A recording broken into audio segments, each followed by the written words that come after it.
Olá, pessoal, tudo bem com vocês? Hoje a aula vai ser baseada no trabalho que vocês vão fazer sobre os métodos de esterilização. Então, aqui eu fiz um esqueminha aqui para mostrar para vocês e já explicar um pouquinho dos processos que são utilizados dentro dessa processo de esterilização. Bom, então o trabalhinho de vocês vão fazer assim, ó, em forma linear, né, como se fosse uma planilha. E vai começar aqui falando sobre a história da esterilização, quando que ela surgiu, quais foram os primeiros métodos para esterilizar os materiais e essa evolução no dia de hoje, tá? Então, aqui é uma introduçãozinha.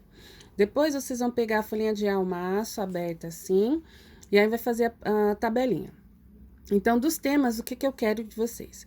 Primeiro, o invólucro, que é a embalagem, né? Invólucro ou invólucro, que é a embalagem. Para essa embalagem, qual é o tipo de material que pode ser esterilizado? Desse material com essa embalagem, qual que é o método que vai utilizar para esterilizar? São 9 métodos, aqui você vai falar qual é o método que eu vou usar para esse invólucro, com este material, qual é o método indicado, quanto tempo demora para esterilizar e com esse tipo de invólucro, quanto tempo tem de validade esse material, se você achar. Que às vezes essa informação às vezes ela é difícil de achar. Se achou, você coloca, se não achou, você não coloca. Mas aqui é importante você entender sobre a validade, assim como eu expliquei para vocês em aula. Bom, os métodos de esterilização são, na verdade, são 3 tipos. Você tem os químico, o físico e a pasteurização, que ela é mais utilizado em cozinhas, né? Quando a gente fala de pasteurizar o leite materno, né? Então, pasteurizar, de repente, a água para você poder estar utilizando no processo de fazer algum tipo de alimento que precisa de água ou de leite. Então, a gente geralmente, leite materno, né, de doação, a gente usa esse processo de pasteurização. Então, quando eu falo aqui do processo químico, né, então você tem aqui um produto químico e esse produto químico aqui, ele vai fazer o processo de esterilização. Só que qual que é o problema do produto químico? Se ele não tiver um invólucro para embalar o material, para depois ele passar pelo processo de químico, a gente dá o nome de desinfecção de alto nível, como esses dois primeiros materiais aqui, ó. O formaldeído e o glutaraldeído, eles esterilizam por um processo químico. Só que eu não considero um material esterilizado porque este processo aqui eu não consigo fazer com a embalagem. Eu vou colocar um material submerso, então a gente dá o nome de desinfecção de alto nível. Agora, o óxido de etileno, peróxido de hidrogênio, ácido peracético, né, o plasma de peróxido, eu consigo embalar. Então, eu vou usar o invólucro, tá? E esse daqui, ele precisa de um invólucro especial para esse processo químico aqui conseguir surtir efeito. E nós temos aqui o processo físico, né? Onde eu vou usar a temperatura, ou alta, ou baixa, ou radiação.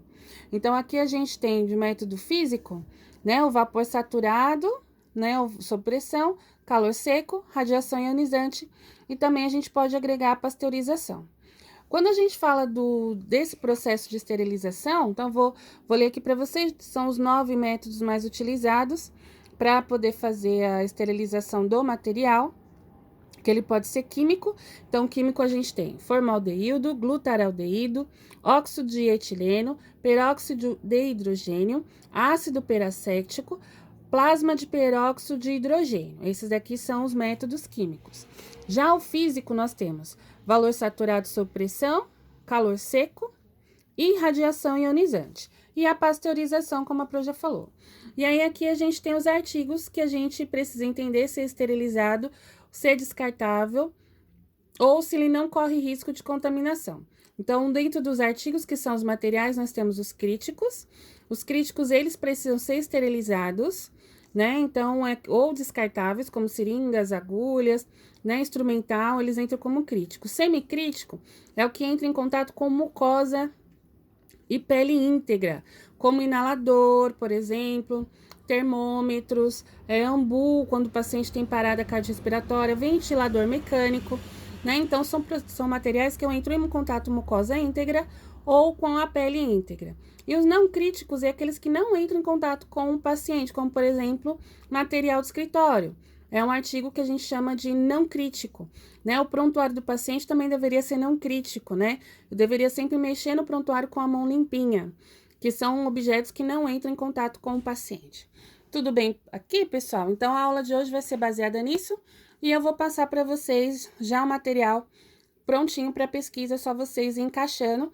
E aí, se tiver dificuldade, pode pesquisar a parte também, tá bom? Pessoal, boa aula!